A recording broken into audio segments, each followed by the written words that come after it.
Hello, my dear friends. You are welcome to our YouTube channel पढ़ाई का quiz. Also, you are welcome to Standard 10th Maths classes of Nobalhood School. आज आप देख रहे हैं standard 10th में maths में चैप्टर नंबर 4 का पार्ट 2. पार्ट 1 में हम लोगों ने देखा what is the quadratic equation and standard form of quadratic equation. फिर कुछ सम ऐसे थे जिन्हें सिंप्लीफाई करने के बाद देखते थे हम स्टैंडर्ड फॉर्म में कन्वर्ट करके वो क्वाड्रेटिक इक्वेशन है या नहीं. Now we are going to learn about roots of quadratic equation. तो सबसे पहले यहाँ पे हम स्टार्ट करेंगे roots of quadratic equation.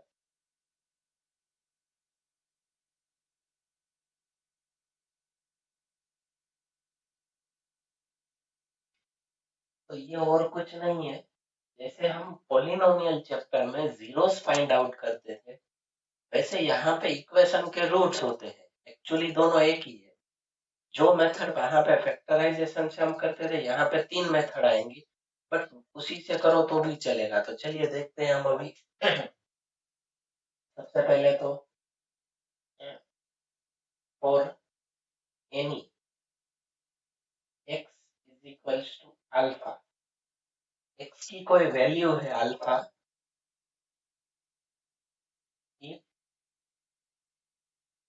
Alpha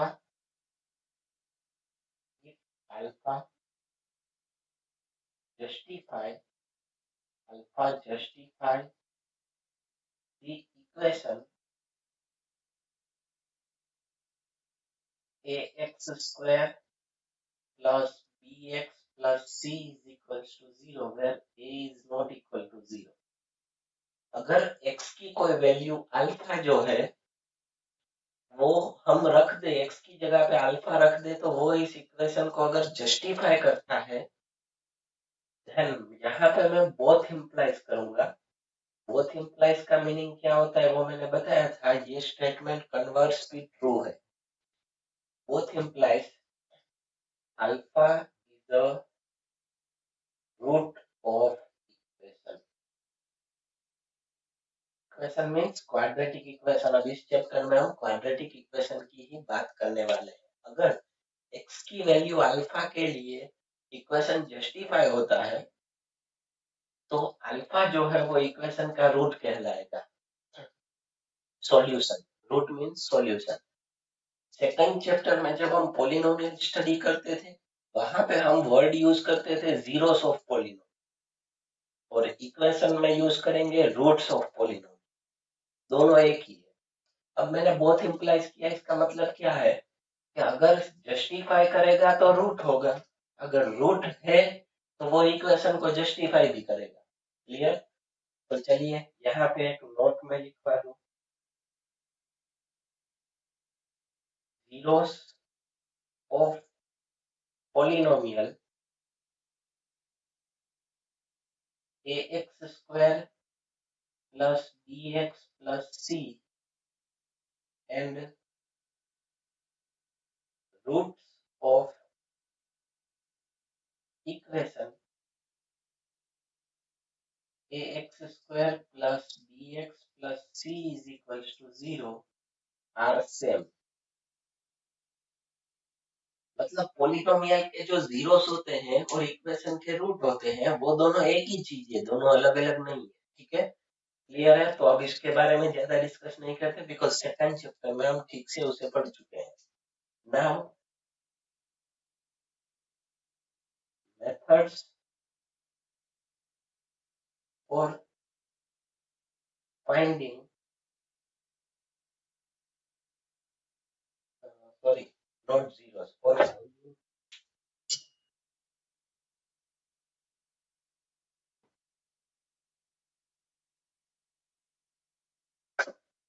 methods for finding roots of equation. Equation के रूट्स अगर आपको फाइंड आउट करने हैं तो उसकी मेथड यहाँ पे टोटल 3 मेथड है. First method is factorization method. First method is factorization method. Factorisation method में क्या करना है, तो चलिए फैक्टराइजेशन मेथड में आपको समझा देता हूँ। फिर जो सेकंड मेथड है ना, चलिए वो बाद में डिस्कस करते हैं। पहले हम फैक्टराइजेशन मेथड आप स्टडी कर चुके हो स्टैंडर्ड चैप्टर 2 में। फैक्टराइजेशन सेम करना है। क्वाड्रेटिक इक्वेशन है तो मैक्सिमम 3 टर्म्स होंगे। मैक्सिमम कितने टर्म्स होंगे? 3 टर्म्स। तो फैक्टराइज करने की मेथड्स मैंने सेकंड चैप्टर में लिखवाई है। अगर 2 टर्म है तो 2 method, common out and difference of square वाली। 3 टर्म्स है तो भी 2 method, perfect square and splitting method. ठीक है, तो यहाँ पे उसी हिसाब से होगा, इसमें और कुछ नहीं है। चलिए एक्सरसाइज 4.2 में हमारे जो सम है वो हम लेते हैं। Exercise 4.2 question number 1, find the roots of the following quadratic equation by factorisation. बोला है बाय फैक्टराइजेशन, सो फैक्टराइजेशन से ही करना है। First one is x square minus 3x minus 10 is equals to 0। तो चलिए अब इसको फैक्टराइज करना पड़ेगा। कितने टर्म्स हैं आप लोग बताइए? Yes, 3 terms. 3 टर्म्स में कितनी मेथड? 2 मेथड। कौन कौन सी? Perfect square and splitting. Perfect square के लिए 3 कंडीशन। फर्स्ट एंड लास्ट की साइन सेम होनी चाहिए, फर्स्ट एंड लास्ट का स्क्वायर रूट निकलना चाहिए, मिडिल टर्म फॉर्मूला के हिसाब से होना चाहिए। ठीक है, बट यहाँ पे पहली कंडीशन ही फॉलो नहीं होती तो बाकी की दोनों देखने की जरूर नहीं है। दोनों की साइन अलग अलग है, फर्स्ट की प्लस है, लास्ट की माइनस है। तो स्प्लिटिंग मेथड, स्प्लिटिंग मेथड कैसे करते हैं ध्यान से देखिएगा। यहाँ पे फर्स्ट एंड लास्ट कोएफिशिएंट का मल्टीप्लाई 10 1 जा 10। 10 के ऐसे दो फैक्टर्स यहाँ पे देखना है, माइनस है तो सब्ट्रैक्शन। 10 के ऐसे दो फैक्टर्स जिसका सब्ट्रैक्शन 3 हो, मिडिल टर्म के कोएफिशिएंट जितना। बताइए, सिंपल है। आप भी बोलोगे सर 5 2 जा 10, सब्ट्रैक्शन 3 होता है। अब साइन, साइन के लिए वापस लास्ट की साइन, लास्ट की साइन टोटल 2 बार देखनी। दूसरी बार देखेंगे माइनस है तो इधर क्या करेंगे, बड़े को साइन मिडिल टर्म जैसी, बिगर को साइन एज बिगर को मिडिल टर्म जैसी, बिगर को माइनस, मिडिल टर्म में माइनस है, एंड अदर को तो उसके ऑपोजिट होगी प्लस। अगर लास्ट में प्लस होता, अगर लास्ट में प्लस होता तो दोनों को मिडिल टर्म जैसी देना होता है, वो आपको पता है, हम स्टडी कर चुके हैं। तो मिडिल टर्म को हम स्प्लिट करेंगे, x square minus 5x plus 2x minus 10 is equals to 0। Middle term को स्प्लिट किया, माइनस 3x की जगह पे हमने लिखा minus 5x plus 2x। Actually इसका आंसर माइनस 3x आ ही जाता। ठीक है, ये रफ वर्क है, इसे मैं यहाँ से निकाल देता हूँ। आपको ये रफ वर्क में करना है। अब पहले दोनों में से क्या कॉमन आउट होगा? x। कॉमन आउट करने के बाद तुरंत ब्रैकेट, ब्रैकेट में क्या बचेगा? x minus 5। पहले में x माइनस, दूसरे में 5। इधर प्लस है तो इधर प्लस। इन दोनों में से कॉमन आउट 2। कॉमन आउट के बाद तुरंत ब्रैकेट में आएगा x माइनस 2 5 जा 10 इज इक्वल्स टू 0। और पूरा bracket common out, x minus 5, दूसरे ब्रैकेट में बचेगा x plus 2 is equals to 0।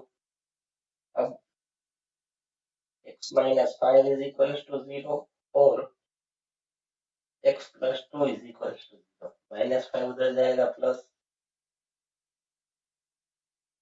और x is equals to minus 2। ये हो गए उसके root 5 and minus 2 and sum is over. Clear? चलिए सेकंड वन पे जाते हैं। सेकंड वन है 2x square plus x minus 6।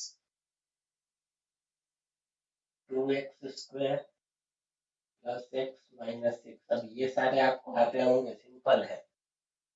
First and last coefficient का मल्टीप्लाई, 2 6 4 12। 12 के ऐसे दो फैक्टर्स, 12 के ऐसे दो फैक्टर्स जिसका सब्ट्रैक्शन 1 हो। 12 के ऐसे दो फैक्टर्स जिसका सब्ट्रैक्शन 1 हो, कौन से होंगे? 4 3 था। ठीक है, तो अब साइन की बारी, लास्ट में माइनस है तो बिगर को मिडिल टर्म जैसी एंड उसको ऑपोजिट, तो ये हो जाएगा 2x² प्लस 4x। देखिए इसमें देख लेना है, अगर आप पहले -3x लिखोगे तो नहीं चलेगा, क्योंकि तो इन दोनों में से डिजिट कोई कॉमन आउट नहीं होगा, हमें साथ में डिजिट भी कॉमन आउट करना रहता है। तो 2x² plus 4x -3x -6 is equals to 0। अब पहले दोनों में से कॉमन आउट होगा 2x, बचा उसे ब्रैकेट में लिखो। पहले में 2x गया तो क्या बचेगा? x प्लस 2 2 जा 4, x प्लस 2, इधर माइनस है तो माइनस, दोनों में से 3 कॉमन आउट, बचेगा x plus 2 is equals to 0। Plus 2 हो जाएगा बिकॉज माइनस हमने कॉमन आउट किया, तो इधर साइन चेंज होती है। ठीक है, एंड 3 2 जा 6, ऑलरेडी दोनों ब्रैकेट सेम ही आएंगे, अगर नहीं आते हैं तो हमने कोई मिस्टेक की है। ठीक है, x प्लस 2 पूरा ब्रैकेट कॉमन आउट,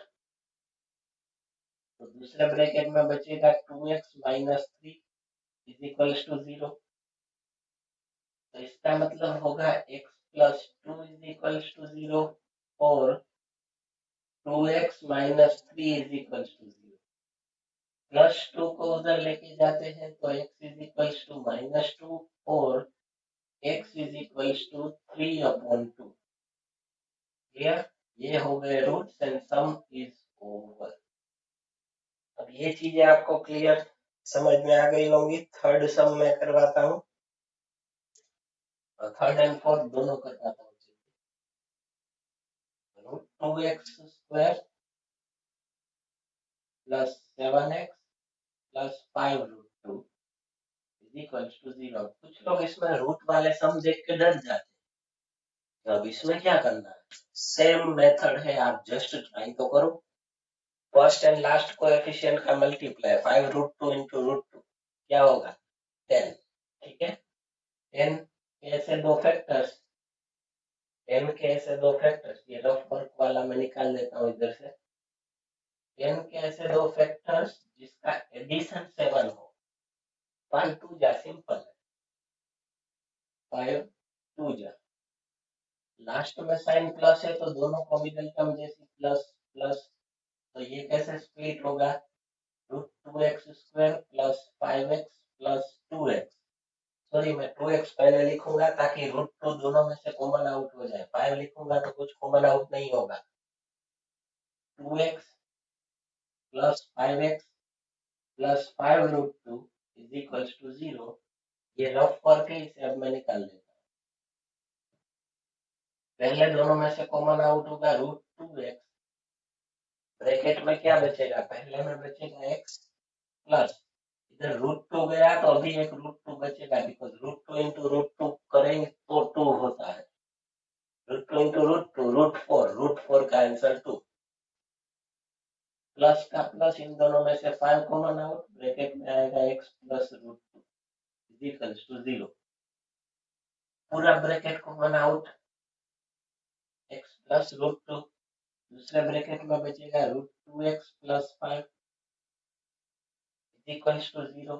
अब दोनों को अलग अलग 0 ले लेंगे, x plus √2 is equals to 0 और √2x plus 5 is equals to 0। Plus √2 उधर जाएगा, माइनस होगा, और x is equals to -5/√2, plus 5 उधर गया माइनस, √2 मल्टीप्लाई में है x से, सो उधर जाएगा तो डिवीजन में जाएगा। क्लियर है सब लोगों को ये? तो चलिए अब आगे सम नंबर 4 लेते हैं। 2x² plus x, sorry minus x है, प्लस 1/8। अब इसे आप स्प्लिटिंग मेथड से कर सकते हो, लेकिन इसके लिए एक इजी, क्योंकि अ, अगर फैक्टर्स में ऐसे करवाऊंगा तो आपको डिफिकल्ट लगेगा, फ्रैक्शन में, सॉरी नॉट फैक्टर्स में, फ्रैक्शन वाला सम करवाऊंगा तो उसमें आपको प्रॉब्लम होती है एडिशन सब्ट्रैक्शन में, इसलिए डिफिकल्ट लगेगा। सो बेटर है सबसे पहले डिनोमिनेटर निकाल दे। डिनोमिनेटर में क्या है 8, तो सारे टर्म्स को 8 से मल्टीप्लाई कर दो। 8 टू जा 16x square minus 8x plus 1, क्योंकि इधर 8 8 कट हो जाएगा। 8 इंटू 1/8 करोगे तो 8 8 कर ऊपर नीचे इज इक्वल्स टू 800। सबको कर सकते हो, किसी एक दो को नहीं कर सकते, ये रूल है। तो अब देखिए ये जो है वो परफेक्ट स्क्वायर बन गया। फर्स्ट एंड लास्ट का स्क्वायर रूट निकलता है, साइन भी सेम है, मिडिल टर्म फॉर्मूला के हिसाब से भी है।